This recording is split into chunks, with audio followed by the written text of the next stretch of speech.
Well, hey guys, it is John C. Morley here, serial entrepreneur. It's great to be with you on the Inspirations for Your Life show. If this is the very first time you're joining me, I want to take the opportunity to say welcome and I want to say thank you. If you've been here one time, 5 times, 100 times, or many times more, I'd like to say thank you. But I also want to say the words welcome back. Yes, always great to have everyone that enjoys the quality and content of my show. If you guys are thirsty, if you're hungry or what have you, go grab something and come on back, make yourself nice and comfy. And yes, let's kick the show off. If you have not checked out believemeachieve.com, what are you waiting for? That is after the show. Go check that out. Get my short form, my long form, all kinds of great creations that I make to help make your day just a little bit better. All right, guys, let's kick this show off. This is Inspirations for Your Life. If you didn't know that, it is.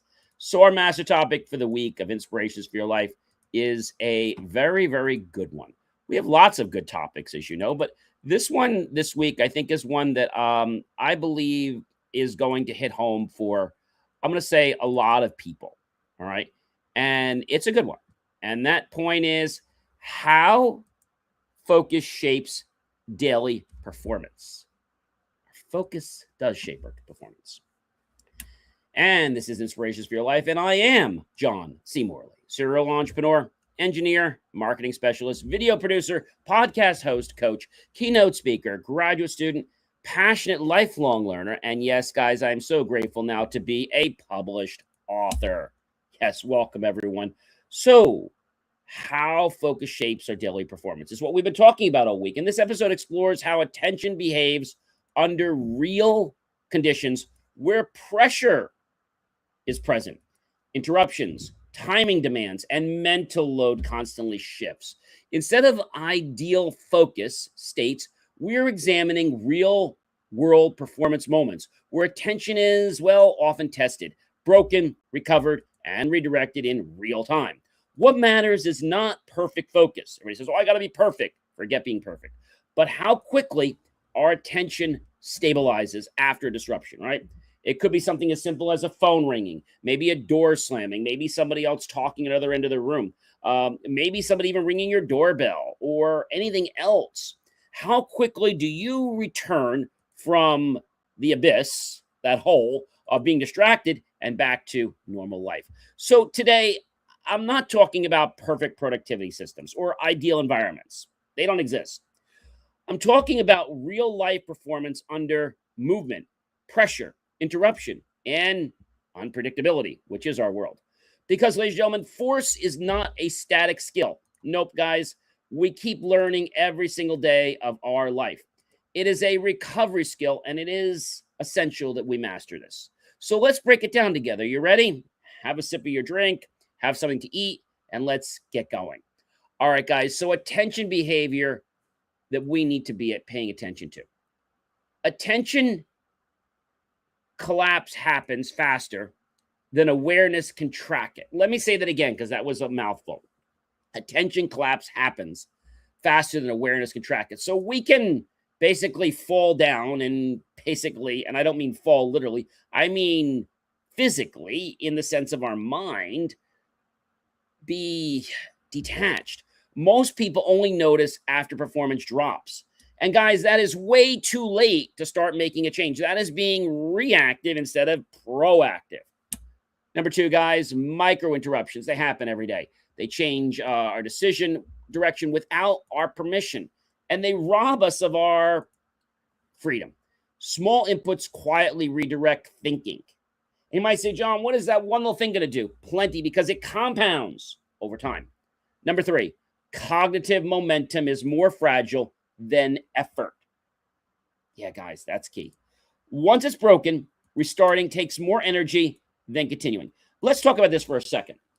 When maybe you were younger, maybe you remember they have these lights in the gym. I still remember this at my school, I'm in prep. And they had these lights in the gym. These are these mercury vapors. And they're very bright, and they were great lights. But here's the problem. When you turn them off, and they're off for more than, let's say, a minute or two, turn it back on, they don't come back up to speed right away. They don't come up to their full brightness. They take 10 to 15 minutes, which is why the gym instructors always said, don't touch the lights. Because if you turn them off, they're not coming back on for 10 or 15 minutes. And then the class is, 50 minutes already into it, and then we only have 45 minutes left. So, ladies and gentlemen, attention rarely resets cleanly. I'm sorry to tell you that. I want to be truthful with you.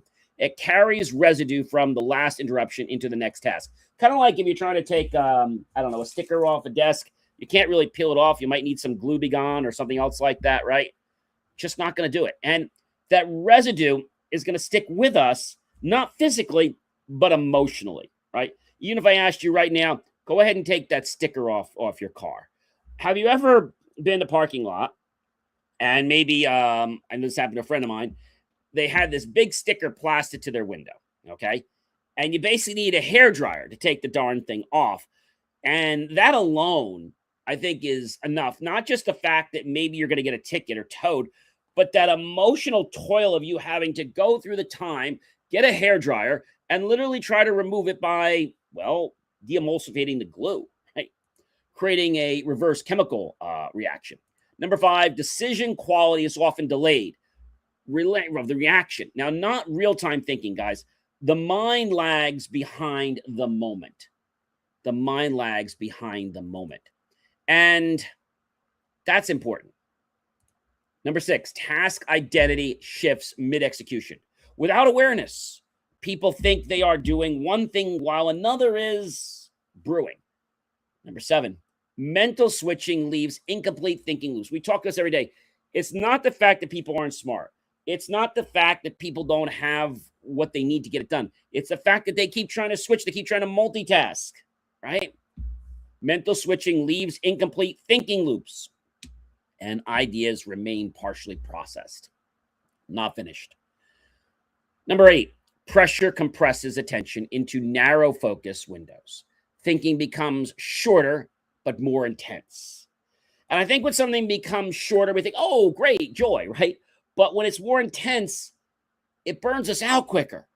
And then we can't recover quickly. That's a problem, right? Like if you do this run and you're not in shape, you're not going to recover very quickly to your normal breathing pattern. Number 9, external urgency overrides internal sequencing. What the heck is that, John? So when we have an external problem, an emergency, this overrides, this puts priority ahead of what our internal world is. The mind follows timing, pressure instead of logic order. So when we are given an ultimatum, this is what happens. Okay? This is what happens. And you're kind of like trying to put your head around everything, but you can't. Number 10, attention does not vanish. It fragments into parallel thoughts. Multiple weak tracks replace one strong track. And I think that's an important thing for us to realize. Most performance loss happens during transitions, not execution. The gap between tasks is the weakest point. And it's something a lot of people don't think about because they think that if there's a gap, it's okay. But how quickly does it take you to get from point A to point B when there's a gap? Number 12, information overlap creates false confidence. More inputs feel like clarity, but it reduces accuracy, guys. We can have more data points, right? But then do we have more accuracy? We have more confusion because if they're all not close, we have to take an average. And we have less than what we need. People say more is better. When we're doing a study, yes, but we have to quantify that in not just numbers. We have to realize accuracy in a large number gets hard. And if we rely on people to be accurate, well, we're going to be disillusioned with the results. Number 13, the brain prioritizes speed over correctness under stress, right? It wants to get done fast, right? But the brain doesn't always care that it's getting it right. Fast decisions often bypass evaluation layers for the moment, but we pay for them later in many ways. Number 14, cognitive recovery time determines output consistency. Not the skill level, but reset speed defines performance. When you're hiking, when you're running, and then suddenly you need that break. How quickly you're able to take that break versus how quickly you can return to your daily normal operation. Have you ever thought about that? Maybe you're in a rush because there's an emergency situation and you've got to act in a hyper way to preserve your life for others. But you can't keep operating at that state. That momentum is not going to sustain you. It's going to burn you out. Number 15, attention drift is rarely linear. It jumps unpredictably across unrelated thoughts. Work identity changes based on interruption type, number 16. So our identity, who we associate to at our workplace, is important. Different distractions produce different thinking modes. And a lot of times when we shift to a different thinking mode, it's like, oh, I get this. I understand this. Number 17, mental load stacks invisibly across unrelated tasks, more than one. And, we don't feel this at once up front. We're like, oh my gosh, what am I supposed to do now? And all we keep thinking is, how do I do this? How? Right? How? How now, brown cow, right?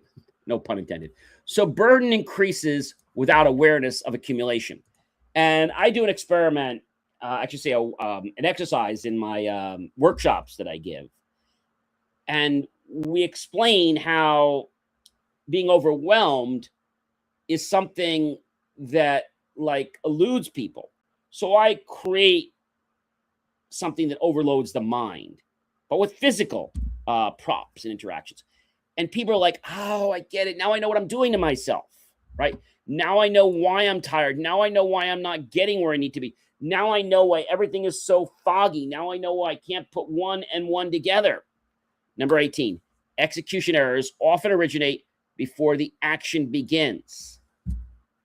Let's think about cooking. I remember many years ago when my great-grandma Morley, rest her soul, she was teaching me how to cook. And I remember when I was starting, I was making mistakes with my measuring. We now call it mise en place from the French. And this is where I've learned that you have to make sure you get your measuring done right first. If your measuring's done wrong, you're already going to fail as a baker. So you got to make sure that you get it done right first. They are formed during mental setup and not the movement.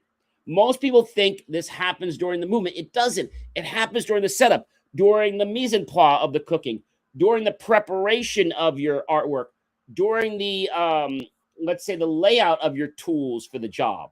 Maybe you brought the wrong tools, right? I mean, that could happen. That could happen all the time, right? You brought the wrong tool, and now it's like, oh my gosh, what am I supposed to do now? Number 19, short focus bursts dominate modern performance behavior. So when we get these short bursts, these outbursts from people, maybe they're not meaning to be rude, but they are. And this can happen anywhere, a social setting, a work setting. It can even happen on the highway. Now, we don't call it a burst. We call it really a burst of rudeness and of aggressive driving, but it's still a burst. Okay. And sustained attention is less common than it's assumed. And I think when a lot of people hear this, they're like, oh my gosh, how do I just reset? How do I start over? But what we said before, you can't just start over easily. You can't.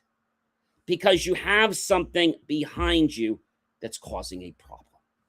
Number 20, guys. Attention memory competes with current input. Old thoughts interfere with present execution. That's important. When something you're trying to do interferes with present operation, that could be very daunting. It could be scary. It could be tiring. Number 21, guys, decision hesitation is often delayed processing. Delayed processing, not uncertainty. The mind is still trying to catch up with, hey, what the heck are you guys doing? What are you doing? Why are you doing this? But it's kind of like, the guy who was at the end of the race. He's just trying, hey, wait for me, wait for me, wait for me, wait for me, wait for me. While he's grabbing his shirt, trying to hold something else. He just kind of goes like, wait for me, wait for me. Try to get his water bottle, right? Wait for me, wait for me, wait for me. He doesn't wait. He keeps moving ahead. But sooner or later, if you don't slow down, you're going to find that you're wasting your resources. That could be money, that could be people, that could be things, places, time. Number 22, task switching creates partial completion patterns. And people that are in the step of partial completion are going to keep doing it. So I have my list here. You may or may not be able to see it, depending on whether you're watching or whether you're listening. I have a list, and this is one of my systems that I use. And so every time I do something, I basically go down here and I literally will go through and I will post. Okay, I will do what I'm doing and I'll cross things off. So right now today, I'm doing the show. After the show, there was something before the show that was what we called an IFL. It was a pre. I do the pre-plan of the show. Then I do a post of the show. And so that's how it works, guys. This is exactly how it works. When we switch so much, we hardly realize what the primary thing is, right? Where was the starting point? Like, where was I? Our work feels done, but it remains structurally incomplete. And although we have a false sense of being completed, when we look back, we're like, hey, wait a minute. That's horrible. I don't know what the heck I'm doing. Exactly. Number 23. Mental framing changes mid-task without any signal, without any warning. Mental framing changes it. Perception of the task evolves during the execution, not during the planning. During the execution. How do I feel about this? How am I singing? How is my running going? How does my body feel? You know, being a runner and being more of a hiker, I could tell you I become very aware of different parts of my body. How do my legs feel? How do my arms feel? And I don't judge them like, okay, I feel that. I acknowledge it. I respect it. If they're feeling very tired, okay, I know I'm going to do a little more, and I know this is where my body is, and I'm going to end, right? Because that's the normal thing. I don't try to do more. But I think sometimes when we're not aware of these little things, and although they seem very small, they can affect us majorly. They can shut us down. They can, well, incapacitate us. They can cause injury, right? They can frustrate us physically, mentally, and even spiritually. Number 24, guys, attention rarely returns to the exact original state after the interruption. Let me see if I can help you. So maybe you were watching a program, right? And maybe you left the program to do something else, and you come back, not at the same point. Or maybe you were at a movie, or you're at home, and your friends come over, and suddenly, bam, they knock the popcorn out of your hand. And you come back to where you were, but you're never at the exact same point. Now you're like on guard, like holding your popcorn, like, hey, you crazy, you nuts, you people, you're nuts, you're crazy, you're insane. Number 25.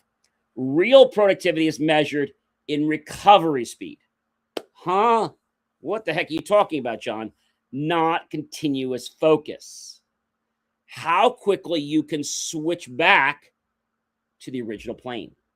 Now, I know there are times when we need to switch. Maybe you're putting a cake in the oven, and maybe you're also working on another batch to put in. That's time switching. But you can't be doing nothing while something's in the oven, right? So you have the batch ready, so when those trays come out, you take them off, and then you can put whatever cookies or whatever you're making. So productivity is measured in recovery speed, not continuous focus. Measured in recovery speed, not continuous focus. And stability is rebuilt. It is not maintained.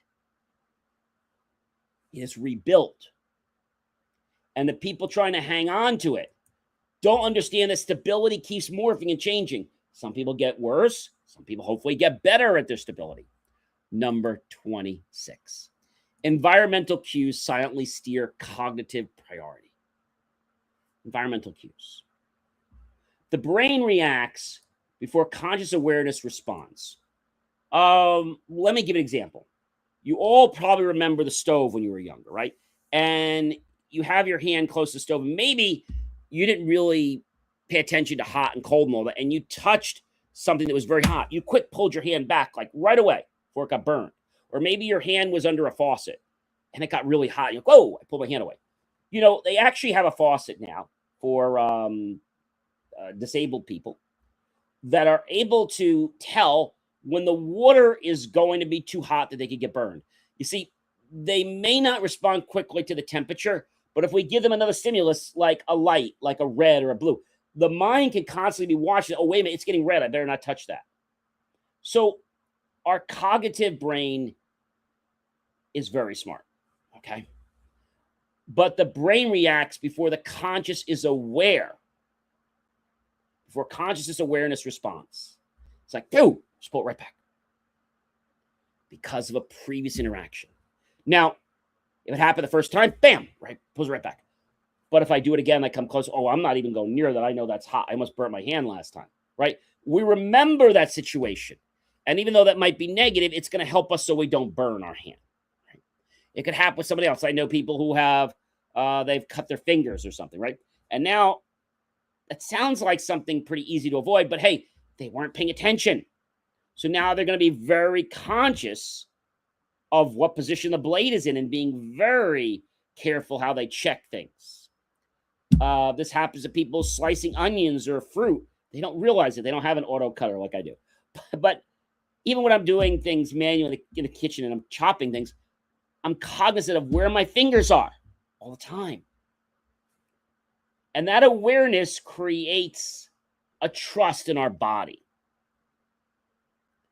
An awareness of our surroundings, awareness of texture, of temperature, of what we hear, of what we see, of what we smell. This is game-changing, guys. But I will tell you, 9 out of 10 people I talk to do not pay attention to awareness. So when a situation comes up like the blade or like the temperature, we pull out right away. Even happens with the pool. Maybe the pool is ice cold. You're like, oh, that is so freezing. Right?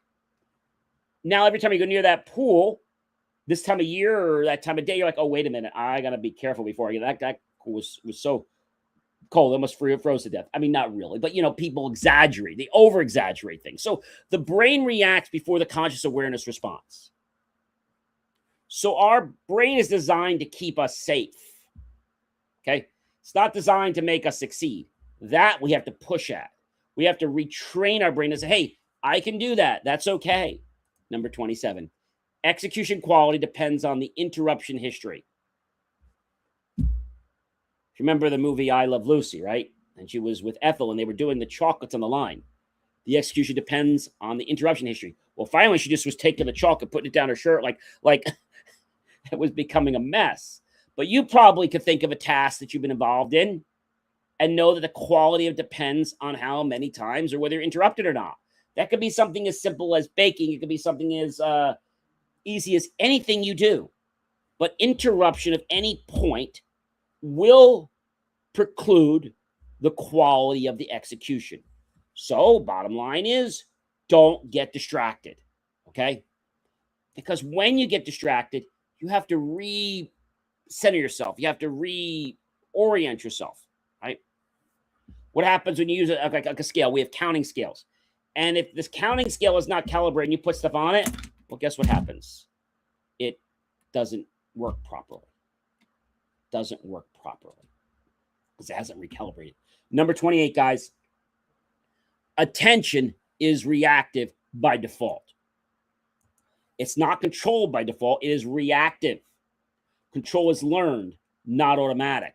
We choose to control our hand to pull it away. I know that that's hot. I know that's warm. I see that flame. I'm choosing to pull my hand away. Reaction is I'm getting closer. It's warm. Well, I'm pulling my hand away. It's getting too hot. Right? Or I'm near a moving object. That's a sharp object. I know that's dangerous. I'm pulling my hand away. As opposed to I got very close to the whoa and I almost cut my hand. So you see the difference? Reactive sometimes is necessary, especially in emergencies, to protect and safeguard our life and others. But we want to learn from reactiveness so that we can be proactive in the future, which, by the way, uses less energy and causes, well, a lot less stress. Number 29, mental fatigue is often accumulated transition cost, not workload volume, and switching is the hidden drain. People say, you know what, I got to switch. I got to do this. I got to do that. I got to do this. And you're back and forth all these times. You know what happens? You're like right back at the beginning. It's like you didn't start. How many of you ever played with dominoes before? I love dominoes. And so you set the dominoes up on the floor. I even had one of these domino kits where it literally had so many dominoes and it had the ones where they would be like the rails that you just stand them up. I remember playing with this, and I remember getting it all together, and just before it was all done, somebody came by with a distraction and knocked all the dominoes down. And I was like, oh, took a deep breath and realized that this is probably my problem. I picked a bad location to set up a domino, takedown. Number 30, guys, high performance is not no interruption. Let's not confuse this. It is fast stabilization.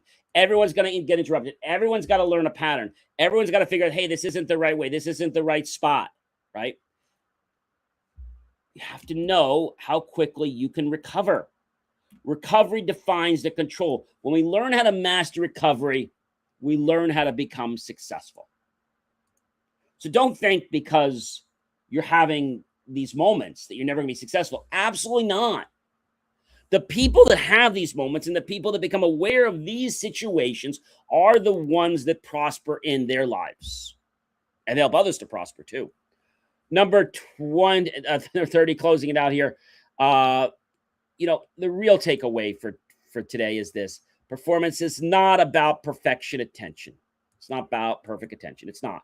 It is about how quickly the attention returns after it breaks. I don't care whether that's a 2-minute break, a 30-minute break. How quickly do you return? That, ladies and gentlemen, is the real skill. That takes practice to develop. Most people will never measure it. They feel that if they get distracted, I'm never going to go anywhere. How quickly can you hone back to the natural level? If you're running, how quickly can you bring yourself back to the normal breathing level? Right? How quickly can you bring yourself back? Maybe you're in a situation that's stressful. People are yelling and screaming. Maybe you're even excited about it. How quickly can you bring your heart back, if you're excited, back to a lower state? Ladies and gentlemen, I am John Seymour, serial entrepreneur. This has been Inspirations for Your Life. Thank you so much for choosing to join me. It means so much. And now please check out believemeachieve.com. And remember, when you drift, be aware of it, note it, and learn from it so you can actually recover faster. Have yourself a great one, everyone, and be well.